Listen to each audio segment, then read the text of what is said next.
amigos y amigas, colegas del cuerpo diplomático, de organismos internacionales, profesores, estudiantes. Tal vez la primera reflexión que quisiera lanzar al comenzar esta tarde es preguntarnos cuál es la significación de que Guatemala haya sido designada capital mundial de la filosofía. Yo creo que en esta decisión de los Estados miembros de la UNESCO de designar en 2012 a Guatemala como sede de estas actividades connota el motivo siguiente. Se trata de hacer dialogar las diferentes tradiciones de pensamiento existentes en el mundo. Se comienza a hablar de la filosofía en plural, de las filosofías, de que las diferentes regiones del mundo producen tradiciones de pensamiento.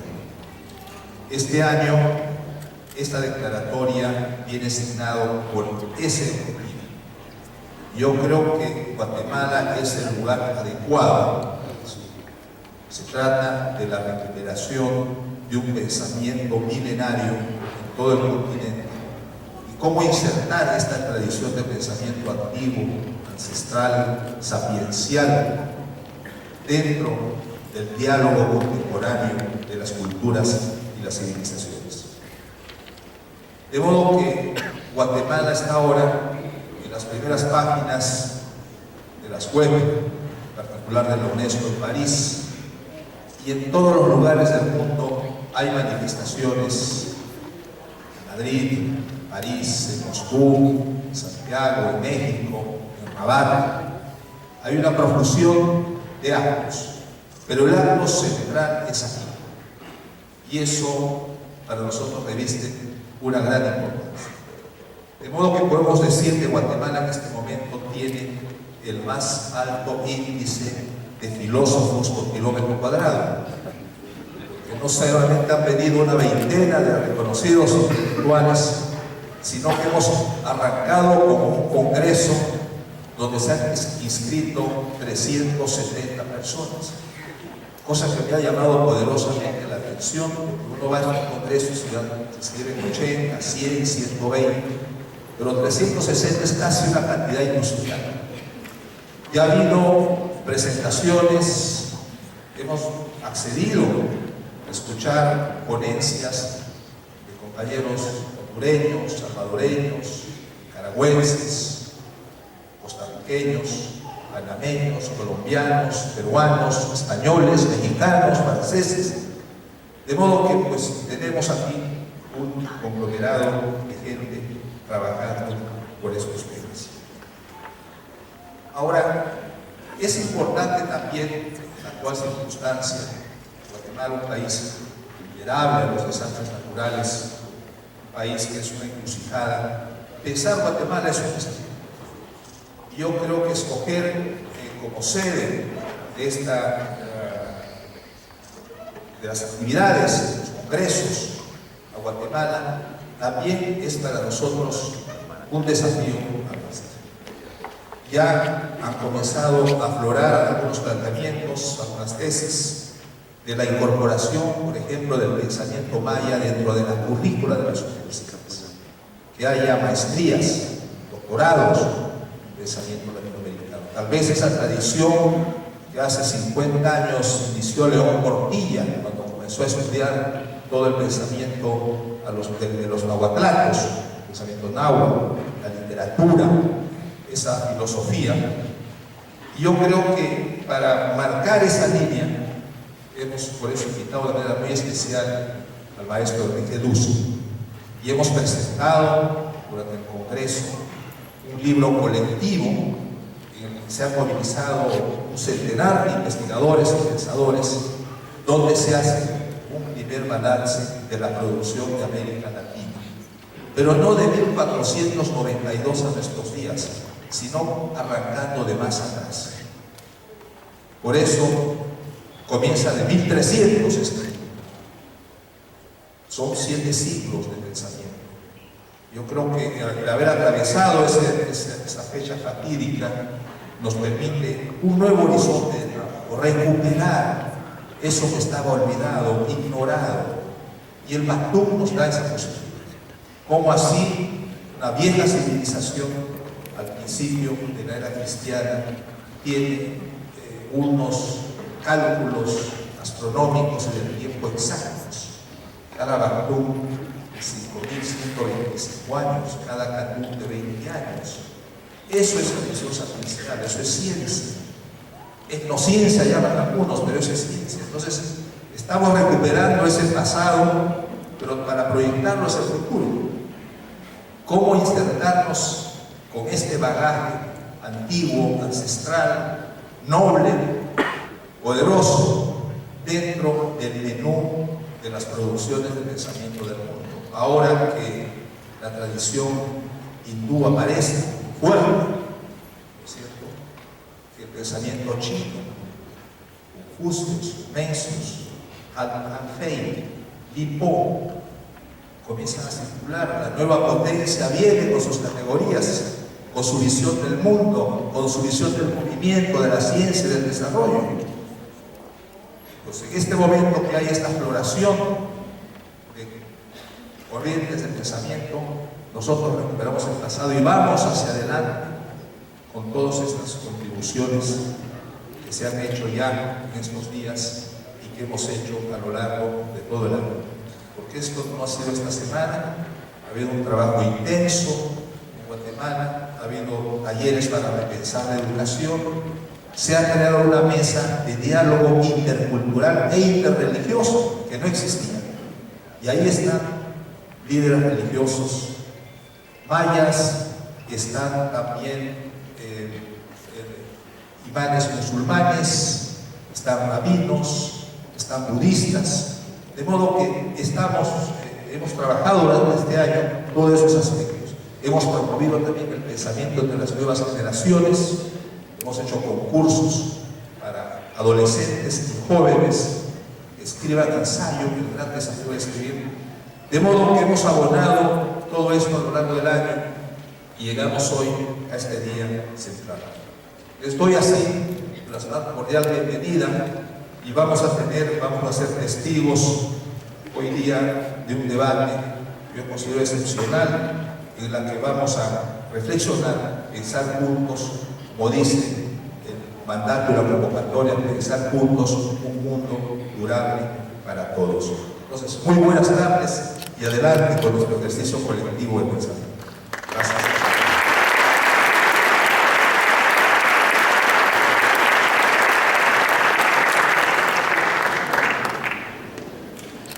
Damos entonces inicio a esta jornada de reflexión con la conferencia magistral del doctor Enrique Dussel, quien es profesor en el Colegio de Filosofía de la Universidad Nacional Autónoma de México, doctor en Filosofía por la Universidad Complutense de Madrid y doctor en Historia en la Sorbona, fundador del Movimiento de Filosofía de la Liberación, laborando en el campo de la ética y la filosofía política. Invito a este podio al doctor Enrique Dussel.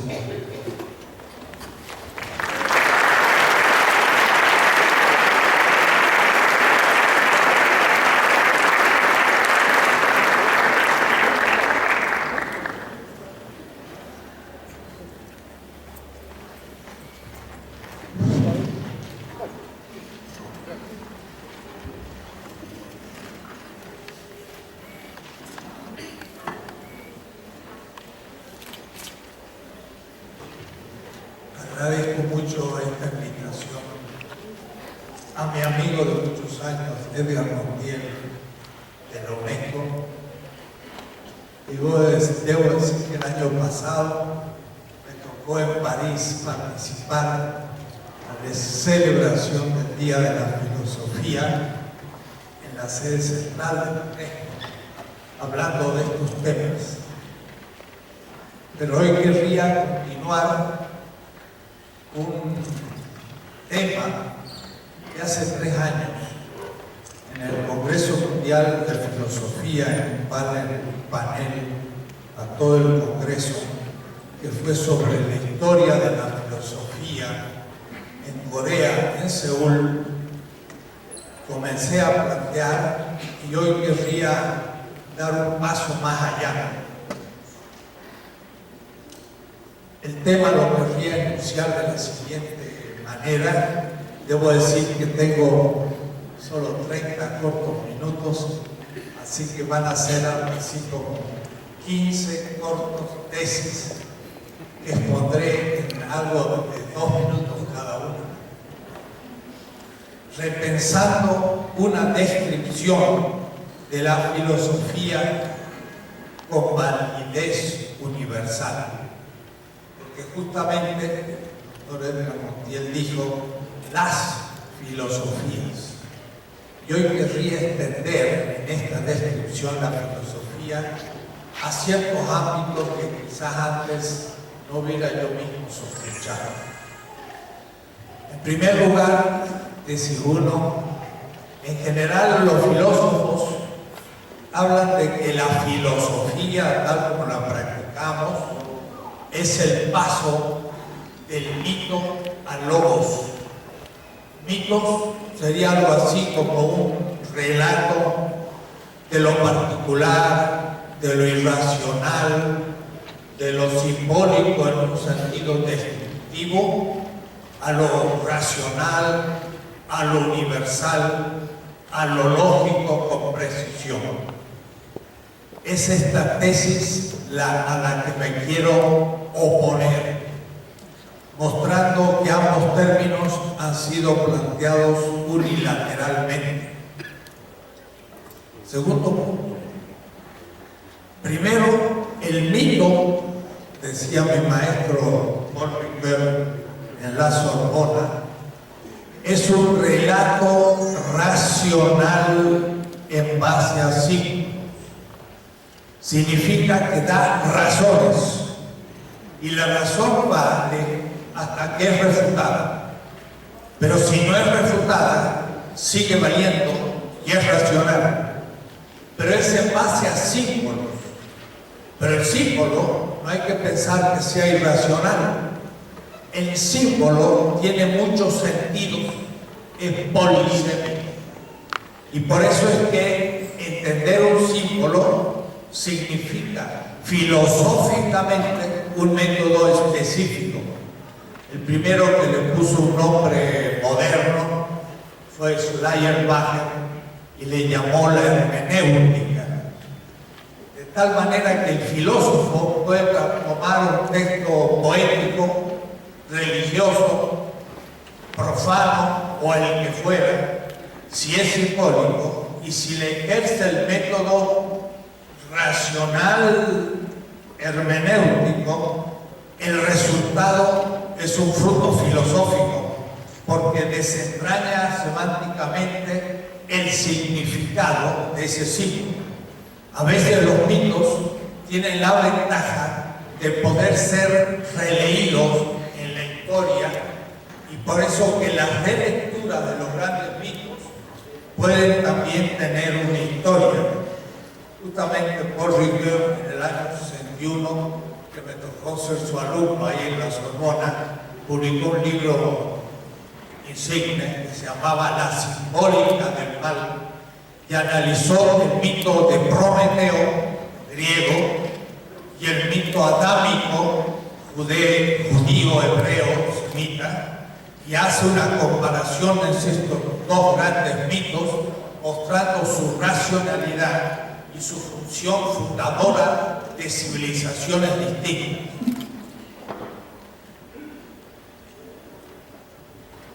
El profesor Franz Hinckelhammer, gran intelectual en Costa Rica, ha publicado últimamente un gran libro que se llama Crítica de la razón mítica.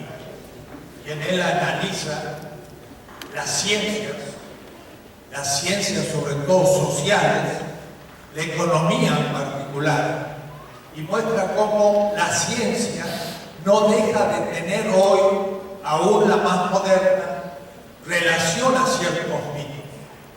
Piénsese, por ejemplo, en el mito del progreso, que no responde a ninguna comprobación empírica irracional, sino que está debajo de la ciencia moderna como un gran mito que pareciera que es el avance de la civilización. Jean-Jacques Rousseau, que justo este año festejamos el tercer centenario de su nacimiento, allá por 1754, respondiendo a una propuesta de la Academia de Dijon, escribió un famoso texto en el que respondía a la pregunta: ¿hace avanzar a la moral la ciencia y las técnicas? Y Rousseau, de una manera prácticamente brutal, analiza la ciencia y las técnicas y dice: no hacen avanzar a la moral. Y ese texto de Rousseau pues brilló como el comienzo del pensamiento crítico en Europa, de tal manera que también la ciencia sigue relacionando esos temas. ¿Qué sería la ciencia?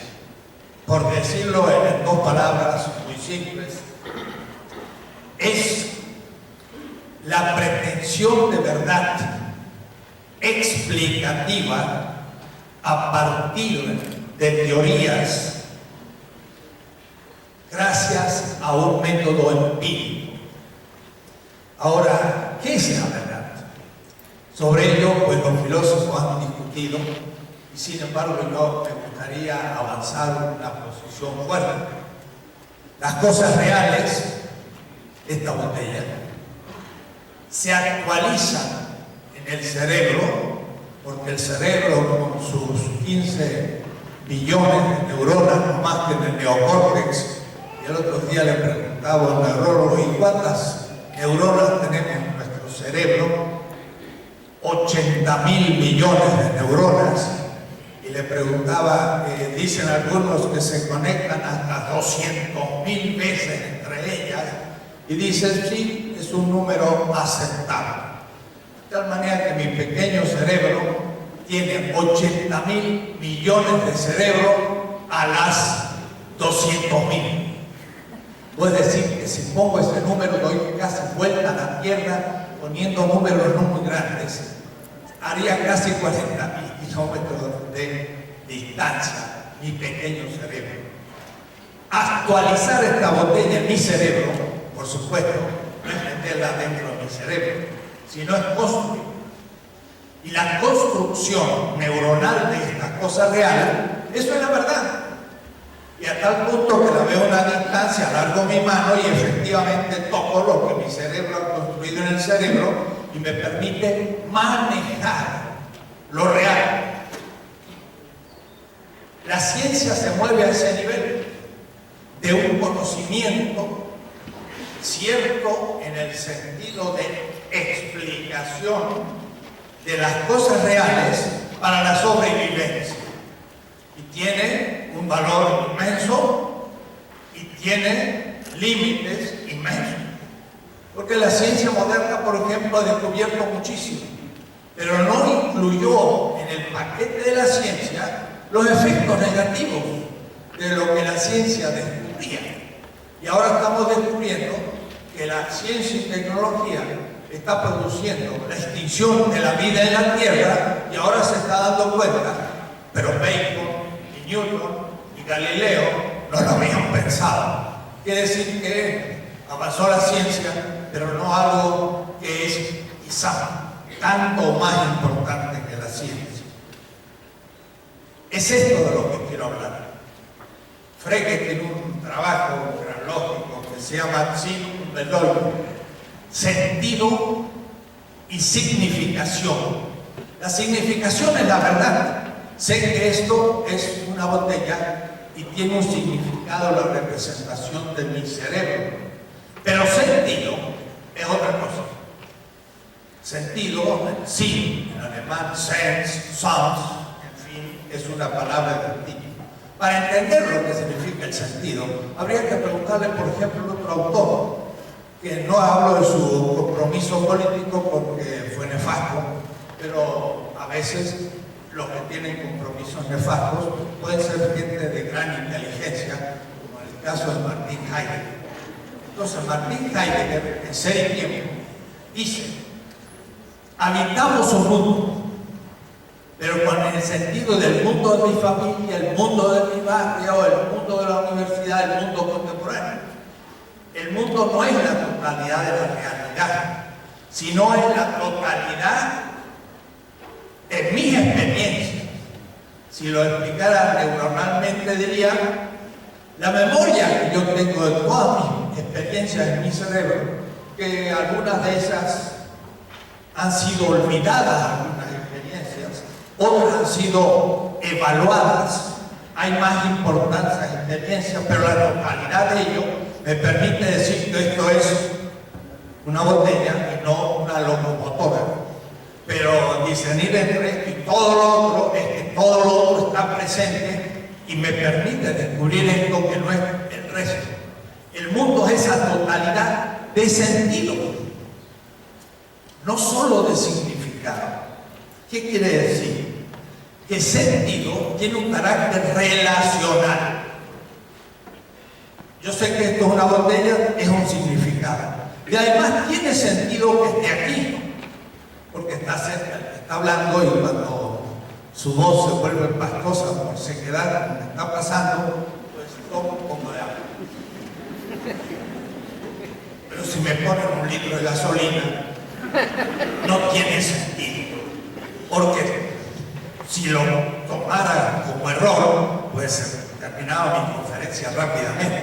Puedes decir, esto, botella con agua, tiene sentido en la totalidad de un lugar donde se habla.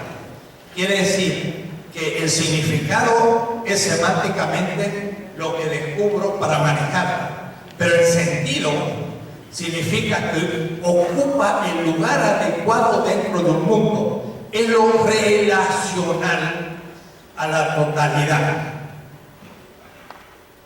Y en ese sentido es que Aristóteles, el filósofo griego, decía en la metafísica, por ahí, hablando de cuestiones parecidas a las que estoy ahora hablando, decía: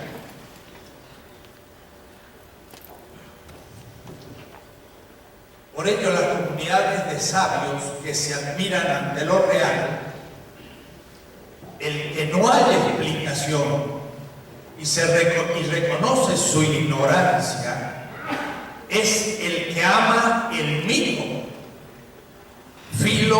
mitos, y es como el que ama la sabiduría, filósofos. Pues si Aristóteles decía que el amor a los mitos, que es lo que explica aquellos que no encuentro explicación, es también el amor a la sabiduría. Quiere decir que la filosofía sería análoga al filomitos. Los mitos tienen que hablar del sentido. La ciencia habla de la verdad relacional a lo real. Esta sería la primera parte, con 6 pequeñas tesis. Lo que sigue es que la filosofía entonces no es lo mismo que la ciencia, aunque lo haya pretendido Edmund Husserl, que escribió un libro que se llamaba La filosofía como ciencia estricta. Había fetichizado la ciencia y con ella medía la filosofía. La filosofía no es ciencia, no quiere decir que sea más o que es menos, pero la filosofía es de ordenar y la ciencia es de descubrir para el manejo de la realidad. Pero no es lo mismo.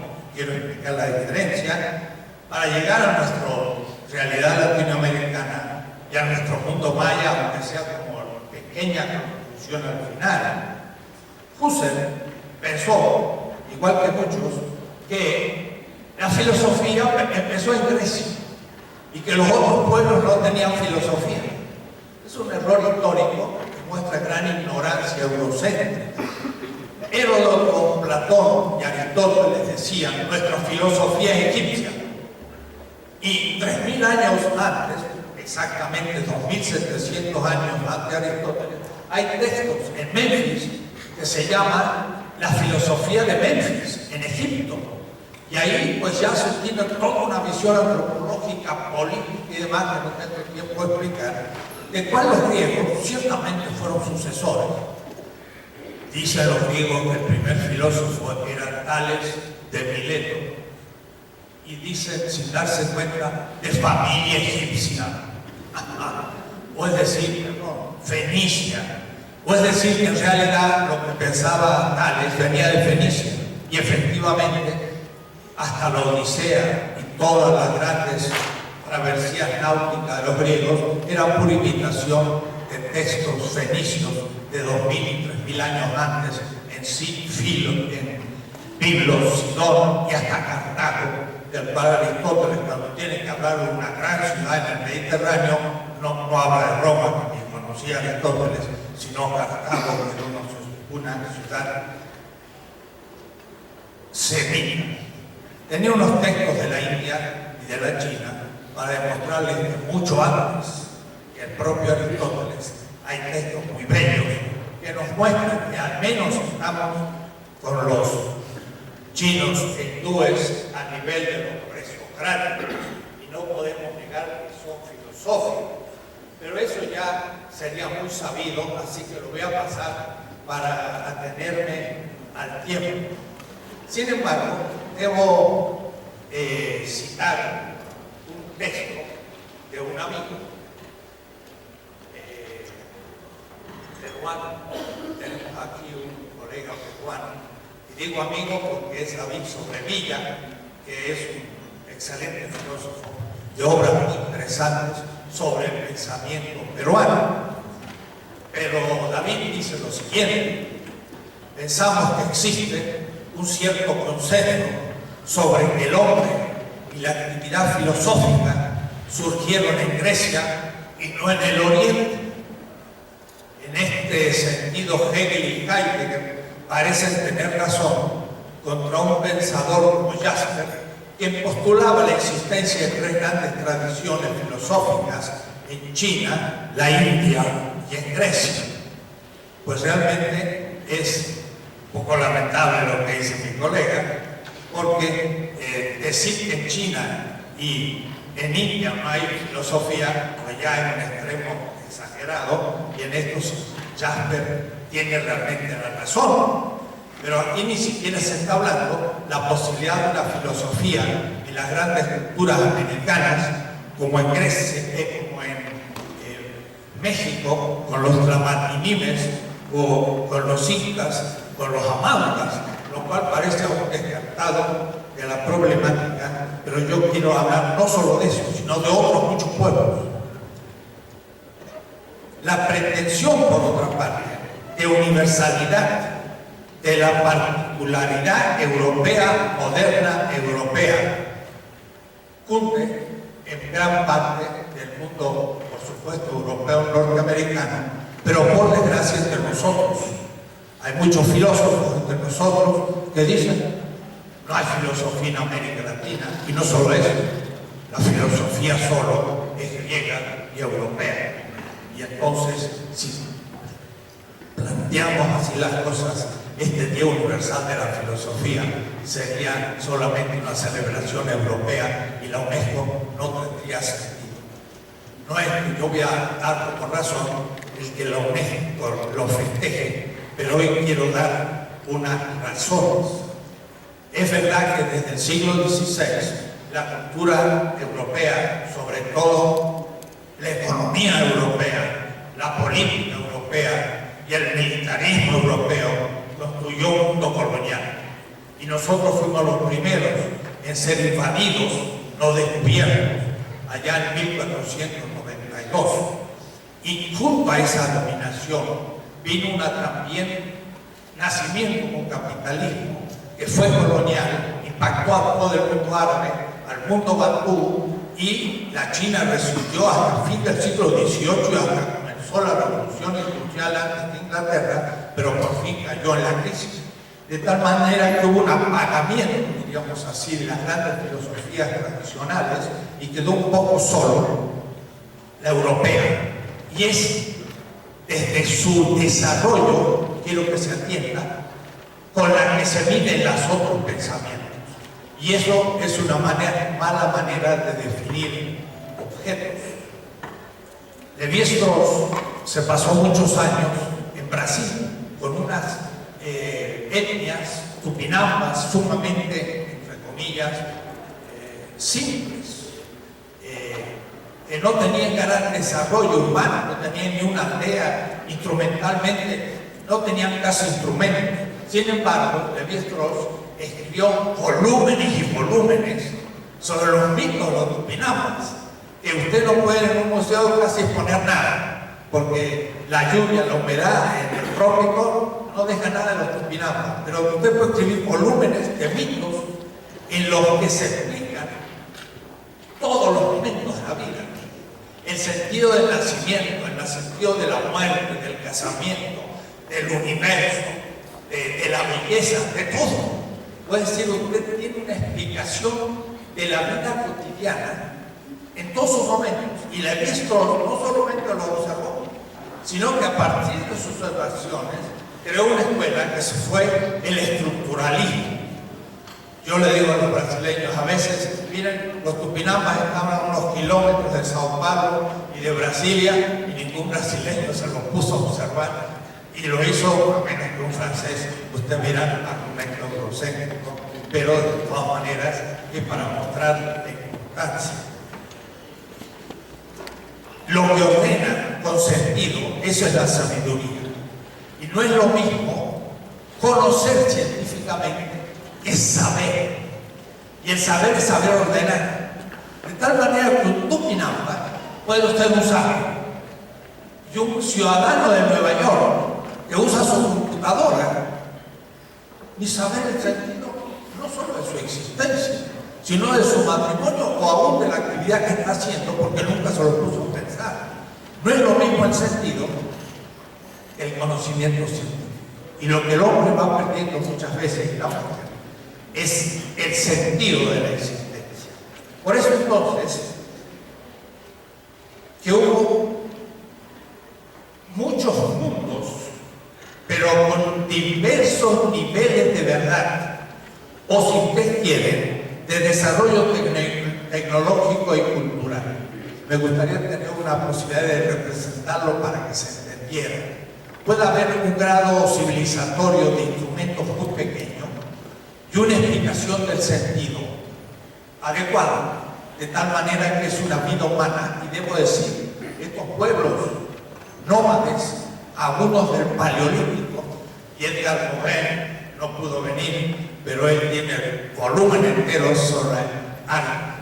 sobre las primeras grandes civilizaciones del Paleolítico, que eran sociedades de la abundancia.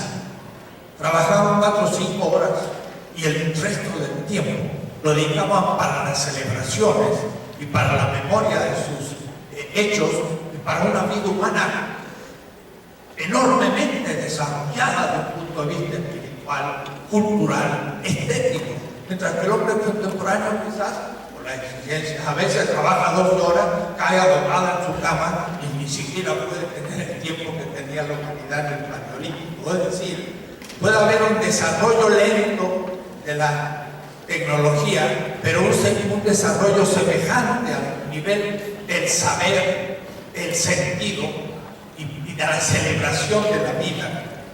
Entonces, la filosofía no es ciencia, es otra cosa, es el saber ordenar. Si la civilización es de enorme desarrollo tecnológico y como la nuestra, computacional, etc., claro que la filosofía debe tomar en cuenta esa realidad, articularse con la ciencia, conocer lo que ello es, para dar un sentido a la vida tecnológica, la vida científica, la vida económica, la vida militar y la existencia de un hombre en ese desarrollo. Claro, la temática es impresionantemente más extensa en el número, pero no necesariamente más extensa en el sentido, porque puede que al fin ni sepa por qué hace esas cosas. Puede ser a un general del Pentágono, se le puede preguntar, usted hace la guerra y gasta el 51% de los recursos recursos de la humanidad en solo el ejército norteamericano. Ellos gastan más de la mitad que toda la humanidad gasta en armas, y uno le preguntaría, ¿y qué sentido tiene la guerra? Quizás diga, bueno, pues para que el American Way of Life pueda reinar en la tierra, así, y usted le ha preguntado a los otros si están de acuerdo, y quizás los otros no la quieren, y usted qué va a hacer, ponérsela. Quizás no ha pensado el sentido de la guerra, aunque esté todo el día inmerso en las armas y sea el más poderoso de la tierra. El sentido no es lo mismo que la verdad. Y la filosofía es amor a la sabiduría, y no filoepisteme, que sería amor a la ciencia. Es algo superior, por cual da sentido a la existencia. Hoy entonces, toda la filosofía debería dialogar y traducir su propia tradición de sentido. Primero con la filosofía moderna, porque la filosofía moderna fue encontrando el sentido de esa civilización moderna, pero no crea que no tiene mitos. Kant, en la segunda parte de la crítica razón práctica, diciendo que el bien supremo era la coincidencia de la virtud con el deber, como en esta vida no se puede garantizar la felicidad, pero sí que yo cumpla el deber. Entonces acá se le ocurrió la siguiente solución: la coincidencia del bien y la felicidad, si no se realiza en esta vida, se puede realizar en la otra. Pero para eso el filósofo tenía que demostrar primero la existencia del alma. Y eso es un mito aristotélico indemostrable en la ciencia, pero lo demostró Kant. Segundo, su inmortalidad. Más difícil todavía y más mítico, porque eso no hay razón empírica que lo pueda demostrar. Además tenía que haber un Dios que le pagara a aquel que hizo el deber, lo cual significa que fue infeliz, la felicidad en la otra vida. Bueno, es realmente una cosa fantásticamente mitológica, y Kant pasa por ser un gran filósofo racionalista de la ciencia moderna. ¿Se dan cuenta ustedes? Al fin es mito también lo que tiene. Ahora otro puede decir, no, el alma no existe, sino que morimos y resucitamos. Eso lo dijo sí, lo dijo el fundador del cristianismo. Y es otra manera de explicar las cosas, más coherente, porque al menos no es dualista, pero también es una razón mítica que explica el sentido de la vida. De tal manera que un señor está muriendo, y el médico científico, ¿qué puede decir? Ha muerto. No late más el corazón, no ha irritado su cerebro. Y yo le pregunto, doctor, ¿y cuál es el sentido de la muerte? No me pregunte a mí, yo estuve en la facultad de medicina. Pero el viejito le dijo a su señora al morir, nos vemos. Y la señora contenta dice, hasta luego. Y hay alegría.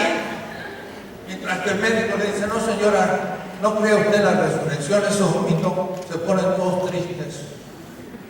No le digo nada de sentido a la muerte. Entonces, el sentido es otra cosa. Usted me dirá, ¿no es verdad? No, según el grado de verdad se va construyendo un horizonte de sentido que también puede crecer en certeza, pero puede disminuir en sentido. Esto es lo que yo quería decir. Es decir, la más pequeña tribu, ya no siquiera los chinos y los hindúes, que tenga un chamán que sea capaz de explicar el sentido de la vida, ese chamán explica, es un sabio, porque tiene las tradiciones de su pueblo y le da sentido a la vida, la que esa cultura puede tener en su desarrollo. Y ese hombre ama la sabiduría, o es decir, ama ordenar las cosas prácticas y teóricas, y en ese sentido es un filósofo.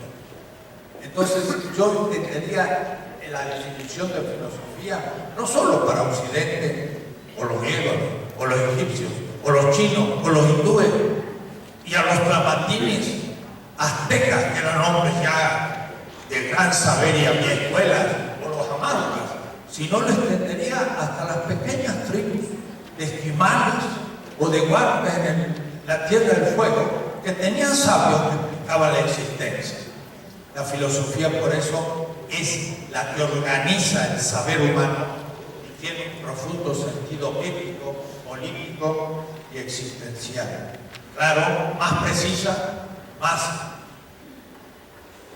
consistente, más argumentativa, las razones son más fuertes, porque son entonces más racionales a medida que también los instrumentos de la civilización van creciendo. Pero aquel primer grado que el chamán esquimal es filósofo, aunque lo empiece a hacer si ustedes quieren. Es en ese sentido que siempre hubo filosofía latinoamericana, y en ese sentido también hubo también filosofía maya. La filosofía maya fue ya de las prestigiosas, yo diría una de las 6 grandes columnas de la historia universal. Si está el Egipto y la Mesopotamia, la India, la China, los incas y Mesoamérica. Y en Mesoamérica, la maya fue una de las importantes, con una buena, diría yo así, sustentación empírica, astronómica, matemática, con una precisión en la datación histórica impresionante, con el cero y todo esto, que está a nivel, sí, de la que va a ser ciencia empírica. Pero además no es eso la filosofía, es el haber dado un sentido a la existencia humana. De ahí que eso es un punto de partida, no un punto de llegada. Esa cultura y esa filosofía crecen porque vino la invasión europea y se mezcló con otra tradición, y el pueblo guatemalteco no es solamente maya, es también fruto de una hibridez colonial y lo que sigue. Pero todo eso hay que pensar filosóficamente, y creo que es posible. Mi amigo Julio López Maldonado después tiene unas hipótesis impresionantes sobre la organización de la cultura maya y su organización política, a partir, por ejemplo, de la colmena de las abejas.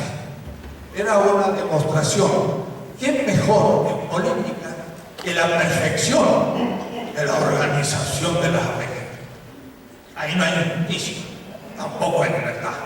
Puede decir que no es político propiamente, pero los mayas observaban que eso funcionaba muy bien, que había una gran igualdad, por supuesto, y lo tomaban como un modelo para seguir adelante. La filosofía entonces existe en todas las culturas, pero no tiene una definición unívoca, tiene una definición análoga, actúa por semejanza y por distinción analógica. Son distintas las maneras como se organizan, y cada una puede aprender de la otra, porque hay algunas mucho más desarrolladas, pero ninguna puede decir yo soy perfecta. Y entonces puede aprender de otro grado de desarrollo filosófico, que puede tener un aspecto mucho mejor desarrollado que aquella que es más desarrollada. Y el ejemplo más patente es el nivel ecológico. La filosofía moderna fue ciega sobre la vulnerabilidad y la limitación de la vida en la Tierra. Creyó que era infinita, que se podía producir lo que se quisiera, tirar la basura que fuera, usar los instrumentos que fueran, y la Tierra iba a dar siempre infinitamente recursos. No, la Tierra es pequeña, es vulnerable, y eso sí lo saben las grandes filosofías de los pueblos americanos, que son completamente armónicas con la naturaleza, y si destruyen parte de una selva, cambian de lugar para que se recomponga, como los tupis guaraní, que sueñan con la tierra sin mal. Pero la tierra sin mal era una utopía en la que hubiera una selva que se pudiese quedar siempre sin destruir sus recursos. Pero era una utopía. De hecho, cuando vivían demasiado tiempo en un lugar, tenían que ir cambiando, pero nunca les extinguían del todo. Sino había un momento que decían, no más, porque no va a poder reproducirse, y cambiaban de lugar.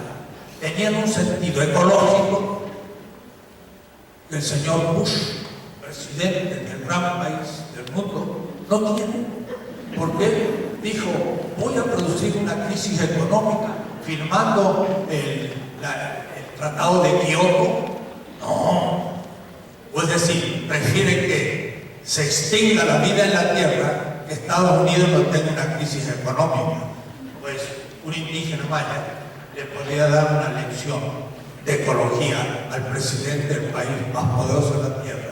Es decir, que toda cultura puede aprender cosas en otras culturas, y todo filósofo, aunque sea de un pueblo muy pequeño, puede enseñar a los filósofos de los pueblos más prestigiosos. Rousseau diría más prestigiosos, o aquellos que más mal han hecho a veces al desarrollo de la moral, no de la tecnología y de la ciencia, que, como digo, Rousseau criticó sin piedad. Muchas gracias.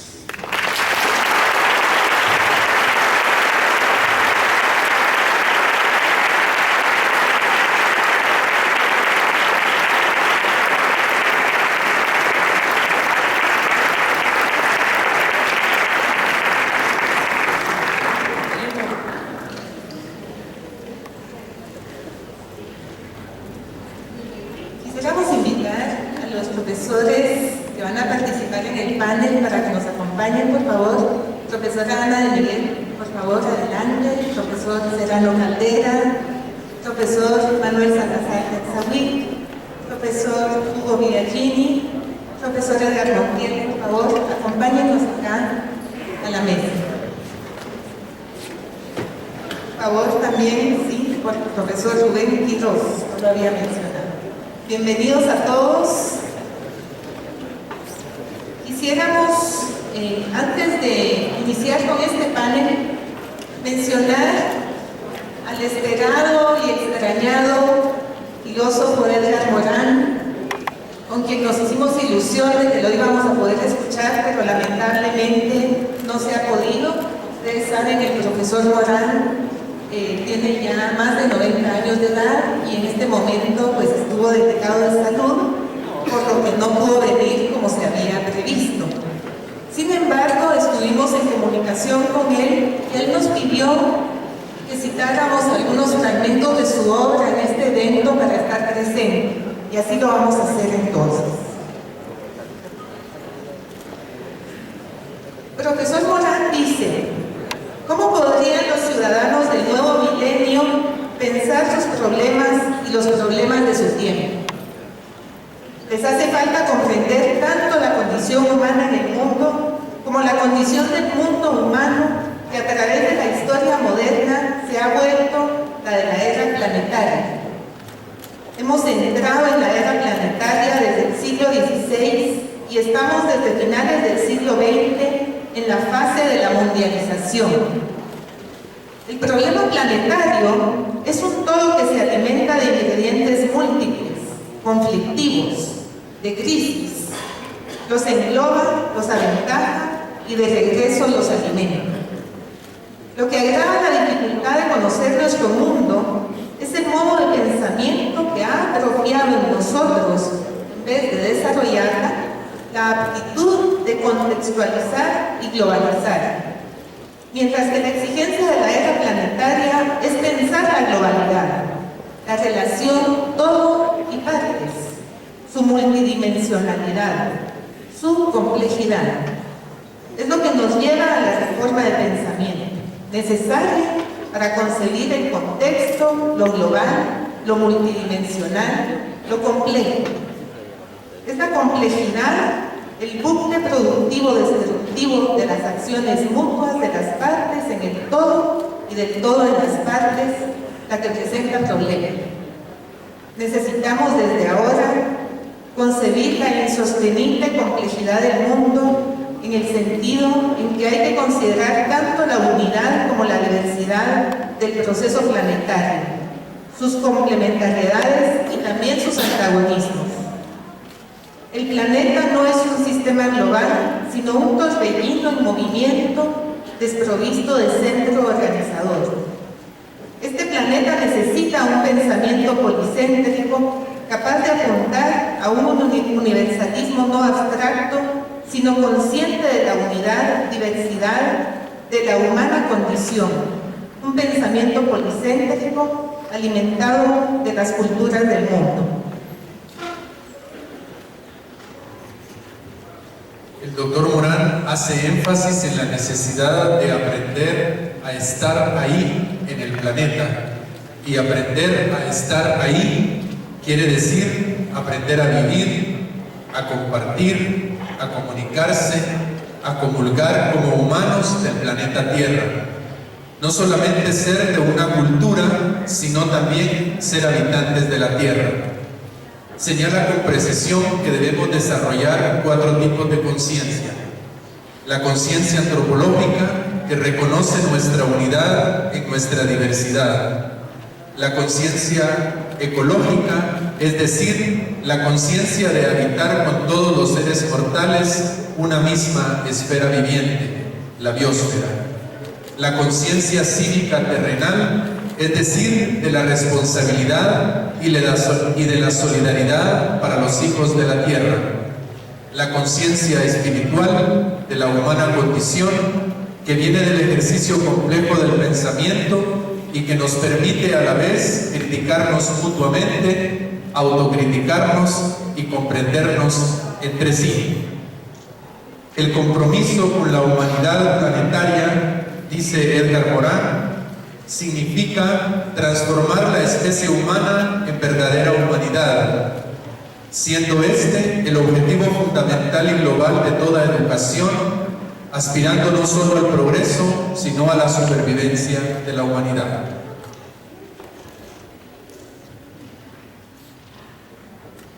Pues sí, son algunas de estas ideas del profesor Morán las que han fundamentado el enfoque que tiene la UNESCO sobre el desarrollo rural para el mundo. Quisiera a continuación presentar al primer participante de este panel, al profesor Hugo Biagini. Él es doctor en filosofía por la Universidad de La Plata, representante del pensamiento alternativo